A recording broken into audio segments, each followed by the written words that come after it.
Hello and welcome to the official YouTube channel of Law Prep Tutorial. You see, वैसे तो हर एक CLAT aspirant different होता है. Everyone's strength and weakness would be different. Everyone's problems would be different. But then there are certain uniform problems that every CLAT aspirant has, regardless of the target year. And from amongst those uniform problems, one which almost every CLAT aspirant has an issue with is मैं अपने current affairs को notes में कैसे convert करूं. तो चलो उसी की बात करते हैं. But before that we have to understand guys कि अगर न्यूज़पेपर में कुछ भी न्यूज आएगी हर रोज, वो इंपॉर्टेंट नहीं बन जाती क्लैट के लिए.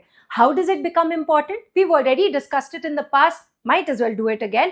It needs to be recurrent in the newspaper. अगर 3 डिफरेंट महीने में बार बार उसके बारे में बात हो रही है तो मेरे को लग रहा है यार ये सुपर डुपर इंपॉर्टेंट टॉपिक है, राइट? अच्छा ठीक है, इसके बारे में बात हो रही है न्यूज़पेपर में, बट इतनी भी ज्यादा नहीं हो रही. लेकिन ऐसे टाइप के क्वेश्चंस क्लैट में पहले आ चुके हैं, हमारे सर ने बताया, हमारी मैम ने बताया है. तो that is also an important topic, but not like a super duper important topic. How do we as CLAT aspirants understand it? Because teachers को तो पता चल जाता है, एस्पिरेंट्स को कैसे पता चले? चलो एक और तरीके से देखते हैं. न्यूज़पेपर में बार बार टॉपिक आ रहा है स्पेशल इंटेंसिव रिविजन. क्या आपके मॉक में पूछा गया है स्पेशल इंटेंसिव रिविजन? यस. क्या आपकी क्लैट की मैगजीन में स्पेशल इंटेंसिव रिविजन है? यस. क्या आपके क्लास नोट्स में भी है? Absolutely yes. This is a high yielding topic. Then, however, there are certain topics such as important awards or important military exercises. We might have read that in our CLAT magazine because obviously it has been asked in the past, not just in CLAT but also in ALIT. We might have also done it in our mocks and in our classes, but we might not have seen it that much in the newspaper. तो ठीक है, important है लेकिन थोड़ा लो yielding वाला है. तो मैंने अब टॉपिक्स को 2 हिस्सों में डिवाइड कर दिया. और एज एन एस्पिरेंट मैंने कैसे डिविजन किया?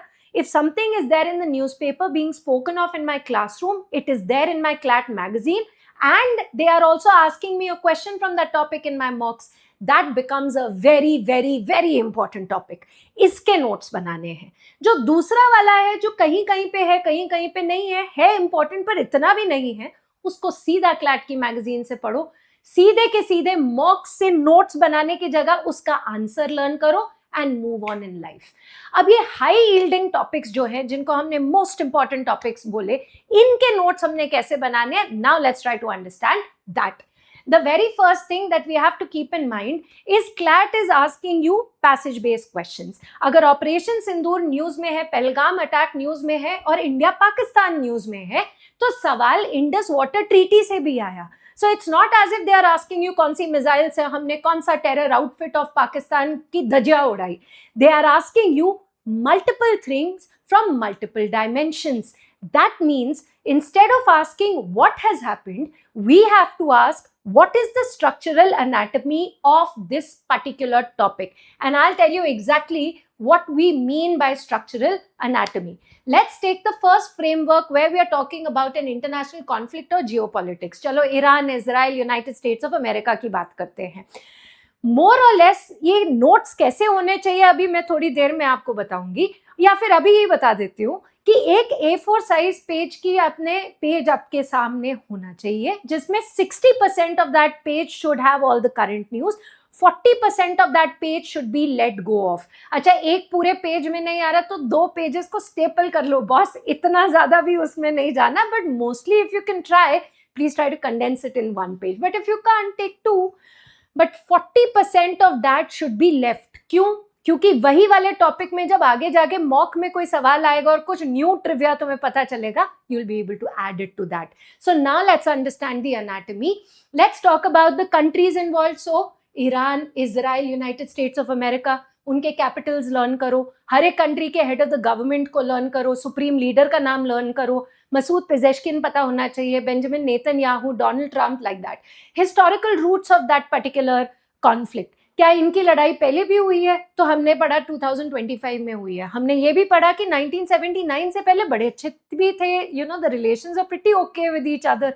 सो that is something that we have to write. The trigger event, the event where uranium enrichment happened, and that is why all of this happened, right? Governing treaties, nuclear non-proliferation treaty. मैं सिर्फ example दे रही हूँ. अब कुछ ऐसे बच्चे होंगे जिनको पता ही नहीं होगा इस टॉपिक के बारे में, उनको लगेगा ये पता नहीं क्या बोल रही है. ऑब्वियसली उसके लिए आपको क्लासेस तो लगानी पड़ेंगी, यहाँ पे तो नोट्स की बात हो रही है. So an international topic, then you will also look at crucial choke points like Suez Canal, or for that matter Strait of Hormuz, any kind of borders or disputed bodies of water. So this is your framework whenever you have any kind of a geopolitical news. Let's move on to the next one. अगर कोई multilateral organization है या फिर कोई grouping है, उसका कोई summit है, उसके बारे में हमें क्या पढ़ना है, कब वो बना था, कहाँ उसका हेडक्वार्टर है, अभी उसका करंट चीफ डायरेक्टर जनरल या सेक्रेटरी जनरल या एग्जीक्यूटिव डायरेक्टर, जो भी नाम वो देते हैं, उसका नाम हमने लर्न करना है. In that particular year when you're giving the examination, CLAT 2027 aspirants will look at the theme of 2026, and the CLAT 2028 aspirants will look at the theme next year of 2027. Obviously, you should know where the summit is happening, what is the theme, if at all there is one, what is the basic decision या outcome of that particular summit, right? Domestic link मतलब अगर for example World Meteorological Organisation की बात हो रही है तो Indian meteorological department के बारे में भी लिखो, और साथ ही साथ वो कौन सी मिनिस्ट्री के साथ एसोसिएटेड है, फॉर एग्जाम्पल ये वाला मिनिस्ट्री ऑफ अर्थ साइंसेस के अंडर है, वो भी लिखो. Now this is the framework. Every single time you see G7, G20, BRICS, BIMSTEC, Shanghai Cooperation Organisation, so on and so forth, ये बेसिक्स है बेटा. इसके ऊपर अगर न्यूज में और कुछ होगा वो तो हम वैसे भी लिखेंगे, लेकिन ये डेफिनेटली हमें लिखना चाहिए. Moving ahead, the next framework is for science, technology and space mission. So whenever we have a space mission, what is it that we CLAT 2027 or CLAT 2028 aspirants need to know? पहली बात तो mission का नाम, कौन सी space agency का काम है, कौन सा लॉन्च व्हीकल या रॉकेट है, what was the launch site, what was the spacecraft का नाम जिसके अंदर लोगों को बैठा के भेजा है if it is a manned mission, the names of the people who have gone for the space mission, what was the objective of that particular space mission. For example Artemis 2 के बारे में आपने पढ़ा है, so उसका objective लिखो, right? And अगर by chance ये कोई इंडिया का मिशन है तो specifically we should know India is the first to do it or the second or the third or the fourth, something like that. And of course जो भी organisation है उसके बारे में फिर से हमने वही वाली चीज लिखनी है. So if you are talking about ISRO, we have to write down the year of establishment, the headquarter, ISRO का chairman. If you are talking about Roscosmos, again the entire thing. Moving ahead, the next framework is about political news तो नहीं, polity की news या फिर constitution, मतलब structure of the government, मतलब chief election commissioner या speaker के बारे में बात हो गई या स्पेशल इंटेंसिव रिविजन के बारे में बात हो गई. So what is it that we have to know? The specific constitutional article that is involved. So for example, if the news is about the finance commission, हमें article 280 पता ही होना चाहिए, article 324 पता होना चाहिए if we're talking about the election commission of India, like that. If there is any kind of a landmark Supreme Court judgment related to that particular topic, you should definitely know it. For a 10th schedule anti-defection law, आपको कियोतो होलाहान के बारे में पता होना चाहिए. For election commission of India का news, आपको Anoop Baranwal versus Union of India का केस पता होना चाहिए. For EWS economically weaker section, आपको Janhit Abhiyan versus Union of India का केस पता होना चाहिए. अब इस सारी चीजें से डरो मत, ये तो मैं तुमको सिर्फ एग्जांपल्स दे रही हूँ ताकि तुम नोट्स बना सको अपने आप without anyone, right? And you should also know the genesis of that particular thing. So for example, if they are talking about the 131st constitutional amendment bill, तो हमें पता होना चाहिए कि women reservation at the union and state level was there in the 106th constitutional amendment act.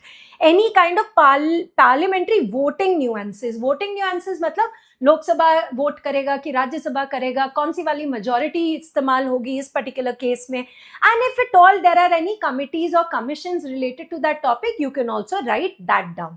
अभी हमने 4 frameworks इस चीज के कर लिए. This is something that we have to keep in mind. अब beyond that there are certain other topics which are important. Definitely एलेट में भी पूछे जाते हैं, क्लैट में भी पूछे जाते हैं, बट लाइक उसकी पूरी की पूरी राम कथा करने की जरूरत नहीं है. For example, if there is a military exercise that is in news, we need to know the countries that are involve. अगर मल्टीलैटरल मिलिट्री एक्सरसाइज है, बहुत सारी कंट्रीज है, तो भाड़ में जाए सबका नाम, बस उस जगह का नाम लर्न करो जहां पे हुई थी, right? If we should know whether it's an army, navy, air force, humanitarian exercise, what is it? We should know where did it happen. If the addition of that military exercise is less than 10, 1 से लेके 9 तक की अगर addition है तो definitely learn करो. 10 के ऊपर कोई नहीं पूछता, छोड़ दो उसको, राइट?